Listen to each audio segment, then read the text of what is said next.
Apakah benar terjadi seperti itu? Apakah benar Prabowo Gibran ternyata diam-diam didukung oleh kelompok HTI dan FPI, dua kelompok, dua organisasi terlarang yang sudah diberikan death penalty, hukuman mati oleh Presiden Jokowi. Ini menarik. Kalau ini terjadi, ternyata Pak Jokowi yang sekarang menjadi presiden dan sudah menjadi rahasia umum mendukung Prabowo dan Gibran bersekutu dengan HTI dan FPI, ini menyedihkan. Padahal beliau yang menaikkan surat pembubaran HTI dan FPI dan dinyatakan kedua organisasi itu adalah organisasi terlarang di Indonesia.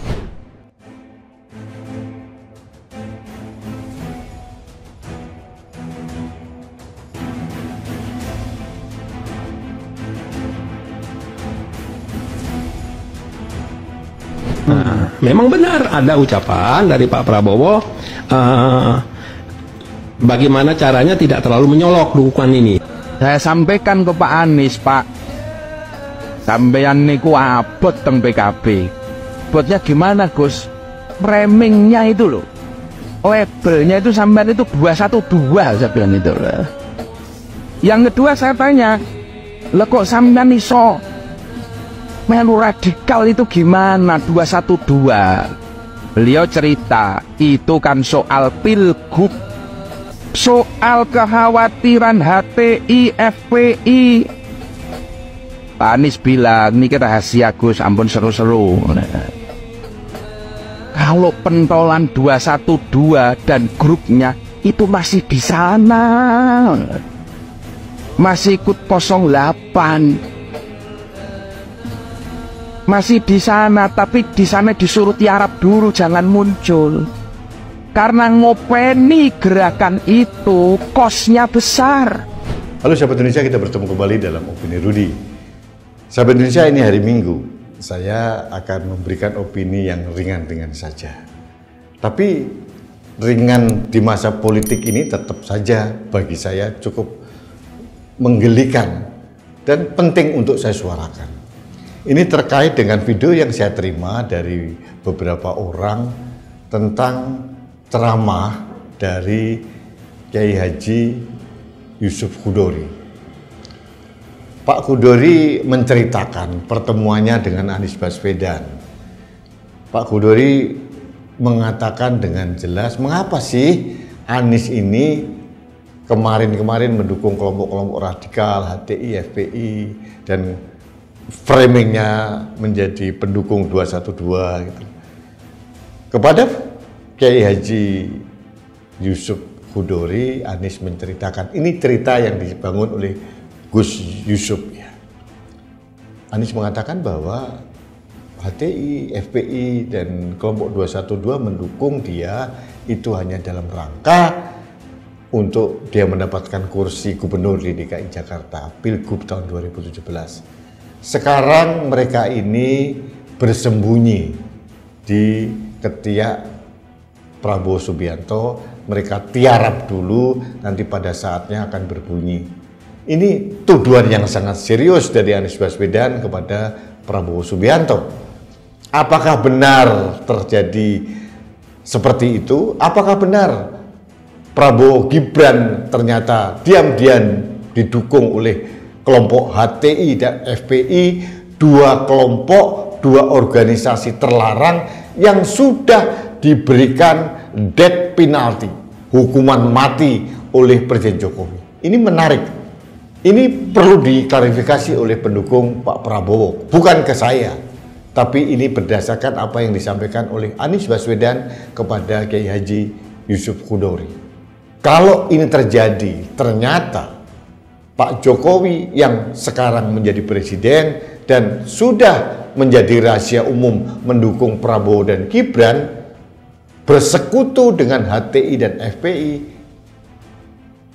ini menyedihkan. Padahal beliau yang menaikkan surat pembubaran HTI dan FPI dan dinyatakan kedua organisasi itu adalah organisasi terlarang di Indonesia.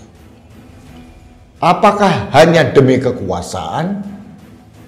Apakah demi melanggengkan kekuasaannya, melanggengkan kendalinya, mendudukkan sang anak menjadi tokoh nomor 2 di Indonesia ini?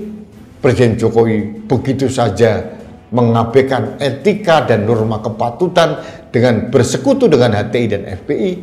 Ini perlu dibuktikan, perlu diklarifikasi. Karena tuduhan dari Anies Baswedan ini bukan main-main, bukan kaleng-kaleng.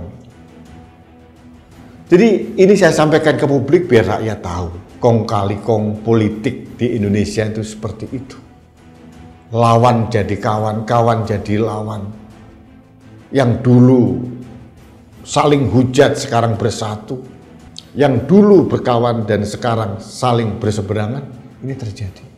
Tapi jangan korbankan negara ini dengan menghadirkan kembali HTI dan FPI yang sudah jelas-jelas dikatakan oleh negara sebagai organisasi terlarang dan mempunyai potensi mengancam ideologi negara kita Pancasila.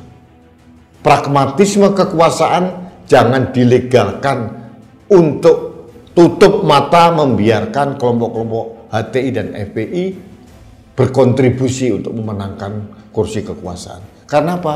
Nantinya sudah pasti mereka akan minta kompensasi. Dan ini yang membahayakan. Jadi sekali lagi, ini bukan tuduhan saya. Saya hanya mengutip apa yang disampaikan oleh Kiai Haji Yusuf Hudori. Apakah benar yang dituduhkan Anies Baswedan itu realita atau fakta? Sekarang HTI dan FPI diminta untuk tiarap dulu. Kemudian nanti pada saatnya mereka akan bangkit kembali. Saya tidak tahu. Ini seperti pola yang disampaikan oleh Yusuf Martak sebetulnya. Pada saat beliau menceritakan tentang pemilu atau pilpres tahun 2019. Hampir polanya seperti itu. Jadi sekali lagi ini bukan tuduhan saya, tapi ini sangat mengenaskan kalau itu terjadi. Saya berharap para pencinta Indonesia ini sadar dirilah. Jangan menghalalkan semua cara. Jangan juga bersekutu dengan kelompok-kelompok yang membahayakan Republik ini demi kekuasaan semata. Sejarah akan mencatat kerusakan-kerusakan yang akan terjadi, yang akan ditimbulkannya kalau kelompok-kelompok yang membahayakan NKRI, membahayakan Pancasila, membahayakan keberagaman ini bergabung bersekutu dengan pemerintah. Berbahaya. Jadi sekali lagi saya menunggu klarifikasinya. Apakah benar Pak Anies Baswedan mengatakan hal itu kepada Kiai Haji Yusuf Hudori? Apakah benar tuduhan dari Anies Baswedan itu?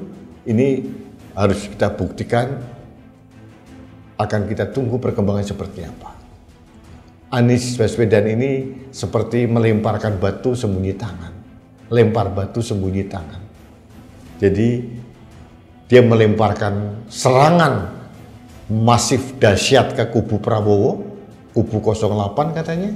Tapi melalui pernyataan atau ceramah yang disampaikan oleh Kiai Haji Yusuf Hudori. Kita lihat saja perkembangannya, tapi apapun terjadi, kalau ini benar-benar terjadi, rakyat tidak bisa diam saja. Kita harus bersama-sama tegak lurus kepada NKRI dan Pancasila. Jangan biarkan kelompok-kelompok yang membahayakan negara ini bersekutu dengan rejim siapapun untuk menghancurkan Indonesia. Saya kira itu ingin saya sampaikan, sahabat Indonesia. Kita bertemu kembali dalam Opini Rudi selanjutnya. Salam satu Indonesia, salam Pancasila, salam Indonesia maju. Saya Rudi Eskamri.